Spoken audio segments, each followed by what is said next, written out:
inta badan xilligan ardayda jaamacadaha ku cusub waxay ka walwalaan kulliyadii ay dooran lahaayeen. Siminaar kasta oo xilligan la qabtaana wuxuu diiradda saaraa sidee ayaad kulliyad ku dooran kartaa. Laakiin su'aashu waxay tahay imise arday ayaa sanad kasta jaamacadaha dhammeeya haddana aan waxba hayn. Marna ma isweydiisay xalka arrinta.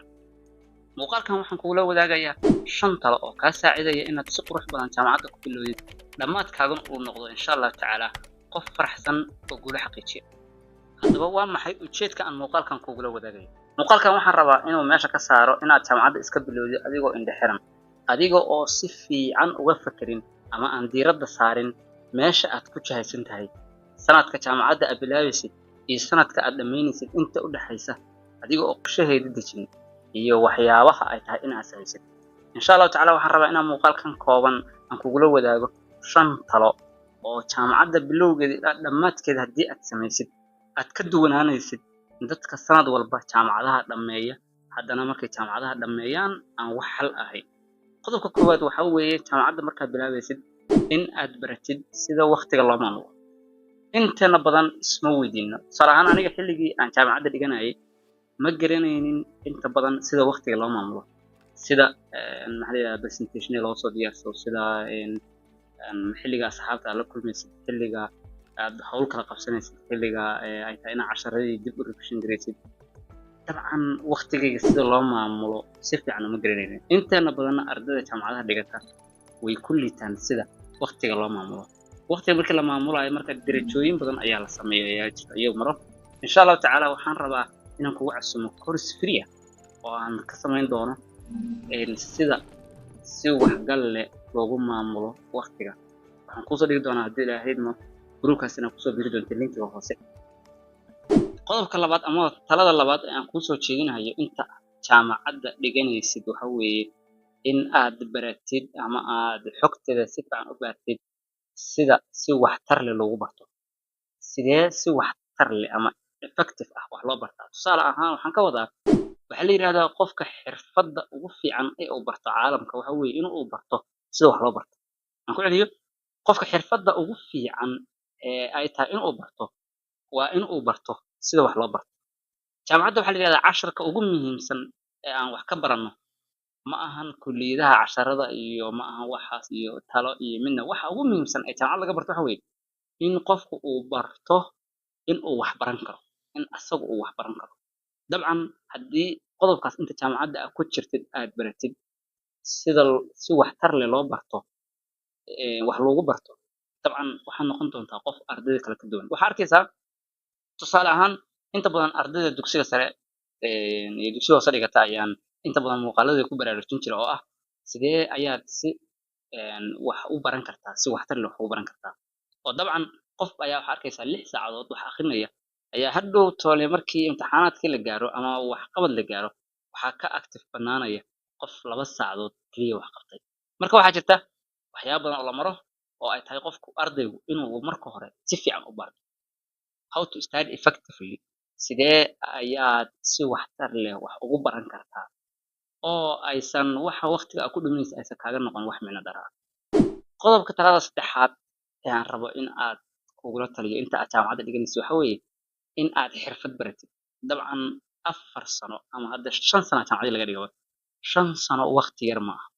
Inaad 5 sano gelinka hore cashar soo qaadatid saacado yar ka mid ah casharkii aad soo qaadatay fiirisid inta kale aad asxaabtaada la baashaashid oo banooni iska dheeshay khamiista jimcada kaa beerdo rabaano dabadeeto adigoo 4 sano ay dhamaatay aad aragtid waxaa ka qurux badan in aad noqotid qof ismaamula. In markii aad jaamacadda bilowdid 6 bilood u horeeya ama sanadka u horeeyaba aad diiradda saartid sidii aad waqtiga u maamuli lahayd, sidii aad si fiican wax ugu baran lahayd, sidii aad jaamacadda ula qabsan lahayd. Markii intaas ay kaa dhamaatana in aad isku daydid in aad xirfado kala baratid. Dabcan xirfadaha aad baranaysid waxay kaa caawinayaan in xitaa adiga oo dhakhtar baranaya 5 sano 6 sano hadhow micnaheedu markaa dhakhtarnimada bilowdid haddii aad waqti kale aad ku shaqaysan kartidna ayaa kuu diidaya. Haddii adiga oo meeshaana dhaqaale ka soo saara halkaana dhaqaale ka soo saari kara aad jaamacadda ka soo baxdid wax ka fiican oo aad baran lahayd maxay. Marka waxyaalaha naga maqan ardaydan waxa weeye inteena badan waxaan diiradda saarnaa inaan maanta xiisad xaadirno, macalinku presentation yar noo soo jeediyo, dabadeeto aan xaafadeena iskaga soo laabano, taleefankana aan la kala baxno, social media iska galno, dhalinyaro galabta la kulanno, meelaha banooni habeenkii dheelno, dabadeeto ciyaaraha galabkii habeenkii iska daawano, subaxii haddana jaamacadda inaan ku laabano. Wareegaas dabadeeto aan aragno 4 sano oo dhammaatay. Markaas waxaa ku xiga waddankan shaqa miyaa taalla iyo xaggee ka shaqeeya. Okay. Marka waa inaad xirfad kale oo cusub aad barataa. Talada afraad ee aan rabo inta jaamacadda ku jirta inaad samayso waxay noqonaysaa tijaabooyin badan samee. Inta jaamacadda aad ku jirto tijaabooyin badan samee. Tijaabooyinka aad samaynayso maxaa ka mid ah? Wax un badan isku day. Isku day inaad wax gadid, isku day inaad wax abuurtid, isku day inaad ganacsi kale samayn kartid, isku day inaad xirfadihii aad baratay aad si kale ugu shaqayn kartid. Hadba wax isku day ya. Haddii 4 sano ee jaamacadda ay dhammaato adigoo oon hal shay qaban, adiga oon hal koob inta meel ka qaadin meel kala dhigin, dabcan hadhow tole marka in aad shaqaysaa waa hawl kale oo cusub iyo waqti dhumis iyo rafaad ayay kugu noqonaysaa. Laakiin intaad jaamacadda ku jirtid waxaad isku daydaa in aad xirfadihii aad baratay iyo aqoontii hore tan iyo dugsi sare aad lahayd iyo xitaa waxyaabo badan oo aan aqoon ku xirnayn haddii ay helaysid in aad ka shaqaysid, inaad tijaabooyin badan samaysid, inaad YouTube furatid, inaad video editing dad taqaanin ku shaqaysid, inaad dad graphic taqaanin ku shaqaysid, inaad haddii Allah musta'aano dad xirfadaha adigu aad baratayba in aad ku shaqaysid. Haddii aad scientificii 4 maado scientific dugsi sare aad ku dhigatay, haddii aad arday kale ka caawin kartid inaad ka caawiso haddana lacag ka qaadid. Adigu tijaabooyin badan inaad online ganacsi bilowdid adoo iskuulkaaga dhiganayo inaad waxaasoo dhan tijaabooyin badan samee intii aadan jaamacadda dhammayn. Qodobka ugu dambeeya uguna muhiimsan ee talada ah inta jaamacadda aad dhiganaysid waxa uu noqonayaa la saaxiib ardayda waxtarka leh. Markii jaamacadda la galo qof walbaaba kulliyad iska diiwaan geliyo, dabadeeto qof walbaaba arday walba wuxuu xaadiraa fasal. Fasalkaas wuxuu iskugu jiraa dad iskuulo badan kala duwan kasoo qalin jabiyey. Dadkaas iskuulada kala duwan kasoo qalin jabiyey dabcan way kala hab dhaqan duwan yihiin. Marka haddii aad rabtid in aad noqoto arday guuleysta oo guul gaara, yaysan ku saameynin ardayda habdhaqankoodu liito, ardayda fowdo iskaga tiran yihiin, dabcan aan ku tilmaami karaa dad aan waxtar lahayn, qofkii iska qaylinayo, iska buuqayo, surwaal jeexjeexan qaadanayo, asagoo rabo inuu salaad tukado.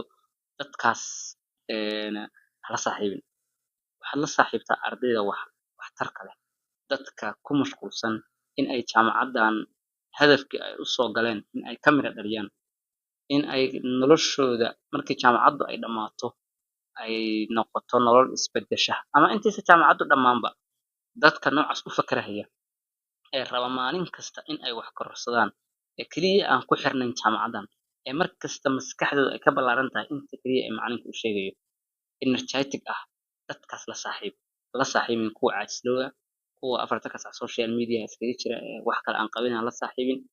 Intaas ku dadaal. Marka haddii aad 5taas qodob ku dadaashid waxaan rajaynayaa kulliyad kasta oo aad dooratid in aad noqon doontid arday guuleysta. Waad ku mahadsantahay daawashada muuqaalkan.